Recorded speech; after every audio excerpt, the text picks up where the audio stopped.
listening to The Business Breakfast on Dubai Eye 103.8. Join the conversation. So we've got good news and bad news when it comes to Dubai's residential property market. I'm going to give you the good news first, which is that the market recorded almost 67,000 sales in the first 5 months of this year.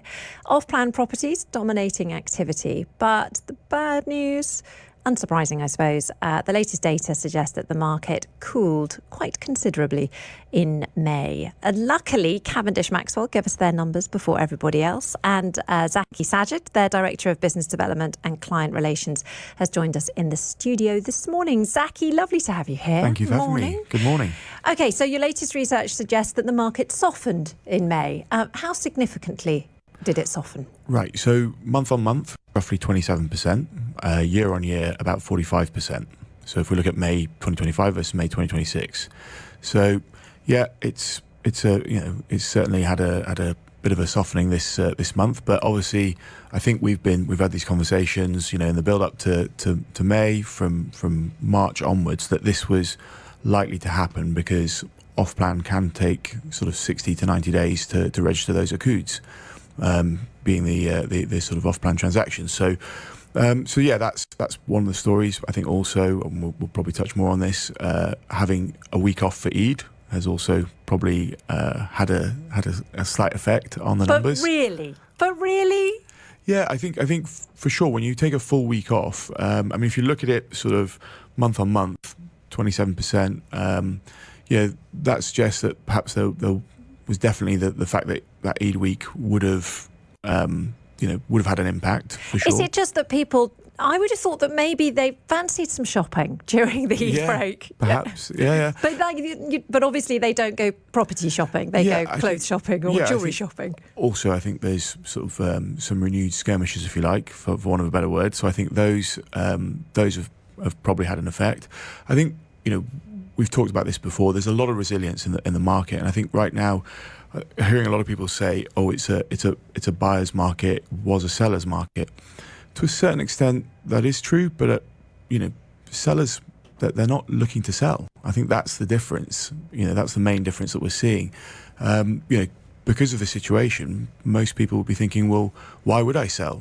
Anybody that's looking to buy is going to sort of chance their arm and try and offer me some sort of reduction in I'd be looking whatever. For 20 or 30% reduction. That's what I'd be looking for. So unless you absolutely have to, then that why would you put yourself in that position? But I'm so interested that there are people out there who, even in this current conflict, are thinking, you know what? Yeah, I think I'm going to buy off plan because believe me, my family are here for the long term. We own a property here. Our careers are here. The children are here. We're not going anywhere.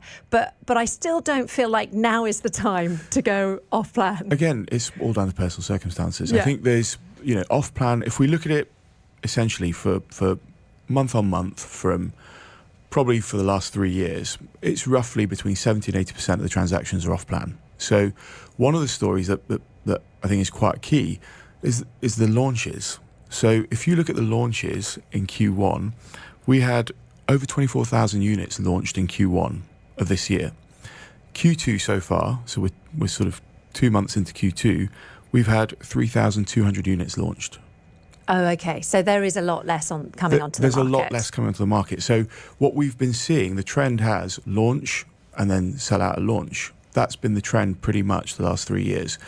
We're not seeing those launches because understandably, who would?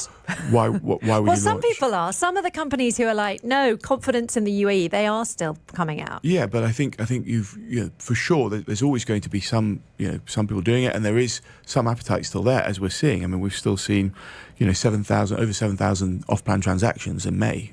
So that still tells you that there's appetite. We've got to put things into perspective. 2019, so remove 2020 because that was a bit of an anomaly of a year. But if we look at 2019, residential transactions were just over 40,000 in Dubai. That was the whole of the year. The whole of 2019. And then what did we have last year? Over 200,000. So you've got to put things into a bit of perspective. We have been in uncharted waters over the last 2-3 years.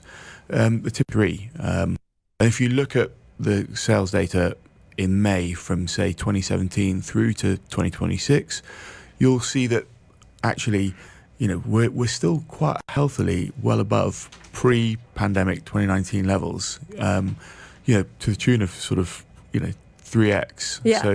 So I think no need to panic, in short. No need to panic. Exactly. But then let's look ahead because, obviously we'd expect a temporary slowdown at the very least because of what's going on. But do you think this is the market entering a more sustained period of, shall we say, moderation? Yeah, perhaps. Look, I think a lot of speculators, a lot of people were talking about it pre-conflict, pre-geopolitical tensions. People were talking about, would 2026 be the year of the market cooling, after sustained growth for a number of years. So I think this has perhaps sped that up. This has been the catalyst for that. But, when we look at it, it's, certainly the number of units under construction, what's going to be coming to market in the next 2 to 3 years in terms of handovers. Perhaps this is where we're at for the short term. I've got less than 30 seconds. Indicators for the second half of the year. What are the positive indicators you'll be looking for as we head into summer? I think what happens with the off-plan launches is key because that, as we know, is the bulk of the transactions. I think sentiment is still quite good. If we look at the data coming out of Dubai Chambers in terms of business setups, business formations, speaking to some of the other sort of well-known companies out there that do this, that's all very healthy. I think when you're looking at the traffic, okay, it was Friday morning today, but generally I think we've all felt the traffic is back up and running. So that's a great sign. So I think we're probably going to have a fairly quiet Q3 just because of historical seasonality, and then Q4 I would imagine will be quite busy. Nice positivity. Yeah. Zacky Sajjad, Director of Business Development and Client Relations at Cavendish Maxwell. Thank you.